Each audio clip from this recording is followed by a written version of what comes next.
اگر ہم نے خدا نہ خواستہ غلطی سے بھی یا جان بوجھ کر ہم نے یہ سمجھا کہ کوئی اللہ والے ہیں فلاں، اگر ہم مزار پر جائیں گے، قبر پر جائیں گے تو وہ قبر والے ہم کو اولاد دیں گے، تو گویا ہم نے قبر والوں کو اللہ کے برابر کا درجہ دے دیا، جبکہ قبر والے بھی اللہ کے بندے ہیں، اولیاء اللہ کے بندے ہیں، اگر کوئی غوث ہے وہ بھی اللہ کے بندے ہیں، کوئی قطب ہے وہ بھی اللہ کے بندے ہیں، کوئی ابدال ہے وہ بھی اللہ کے بندے ہیں، کوئی بڑے سے بڑے ولی جو دنیا میں گزرے ہیں، کچھ اولیاء اللہ کے وہ ہوتے تھے جو شیر پر سواری کرتے ہیں، جیسے چاندہ شریف کے بارے میں مشہور ہے، سیدنا سراج الدین اولیاء رحمت اللہ علیہ کے بارے میں کہ راجن شاہ ولی رحمت اللہ علیہ جو شیر پر سواری کرتے تھے، تو ان کی اپنی عظمت اپنی جگہ ہے، اور شیر پر کیوں سواری کرتے تھے؟ اس لیے کہ اللہ تعالیٰ کے وہ تابع تھے، کبھی نماز نہیں چھوڑتے تھے،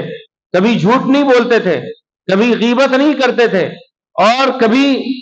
کسی کا مال نہیں ہڑپ لیتے تھے، کبھی برائیوں میں مبتلا نہیں ہوتے تھے، وہ خالص اللہ کے لیے ہر کام کرتے تھے، وہ اللہ کے ہو گئے تھے، اس لیے اللہ نے شیروں کو ان کے تابع کر دیا تھا۔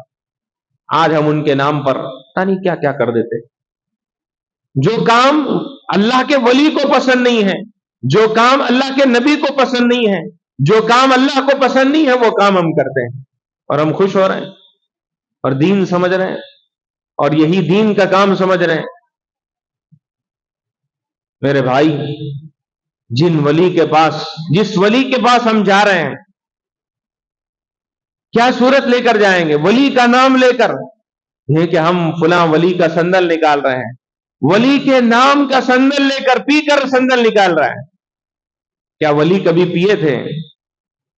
ولی نے کبھی شراب کو ہاتھ لگایا تھا؟ اس ولی کے نام پر ڈی جے اور گانے بجائے جا رہے ہیں، اس ولی کے نام پر ناچا جا رہا ہے۔ کیا یہ ولی کو ان کی زندگی میں پسند تھا؟ نہیں تھا۔ پھر واقعی وہ اللہ کے ولی تھے، لیکن ان کے نام پر ہم کتنا غلط کام کر رہے ہیں، اور ہمارا نوجوان طبقہ ایسے کاموں میں بہت جلد آگے بڑھ جاتا ہے۔ اور اگر ہم ان کو کہیں کہ بھئی 1 گھنٹہ مسجد میں دے دو، سب گھٹنوں میں بہت درد دیتا ہے، بیٹھنا نہیں ہوتا۔ تھوڑی دیر اگر بیٹھ جائے، نوجوان، بزرگوں کا نہیں، بزرگ 40 کے بعد تو ہر ایک ریٹائرمنٹ کی امید لگائے رہتے ہیں۔ اب حکومت اگر 60 سال کر دے تو اس کا کچھ بھی نہیں کر سکتے ہیں، لیکن 40 سال کراس کرنے کے بعد آدمی بھی کراس ہوتے جاتا، تھوڑا تھوڑا تھوڑا تھوڑا تھوڑا تھوڑا، پھر 50 سال میں اور کراس ہوتا، پھر 60 سال اگر اللہ تعالیٰ نے کسی کو دے دیا تو اب وہ کون کتنا کراس ہوتا نہیں معلوم۔ اللہ تعالیٰ ہر ایک کو صحت و عافیت کے ساتھ رکھے، جب تک رکھے کسی کا محتاج نہ بنائے۔ صحت کے لیے ہم کو بھی اپنا خیال رکھنا پڑتا ہے، تو کھانے پینے کے اعتبار سے بھی روزانہ تھوڑا سا واکنگ ہو جائے، اور روزانہ کچھ نہ کچھ ہم اپنے ہاتھ سے کام کر لیں، تاکہ ہمارے جسم میں طاقت و قوت آئے اور ہمارے خون کی دوران برابر بڑھتی رہے۔ تو بہرحال اگر ہمارے نوجوانوں کو یہ کہا جائے کہ مسجد میں بیٹھنا ہے، دین کی بات ہو رہی ہے، ابا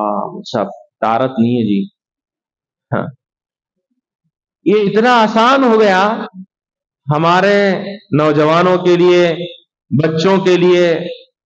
بوڑھوں کو تو میں کچھ نہیں کہہ سکتا، گستاخی ہو جائے گی، طہارت نہیں ہے، بس آسان لفظ۔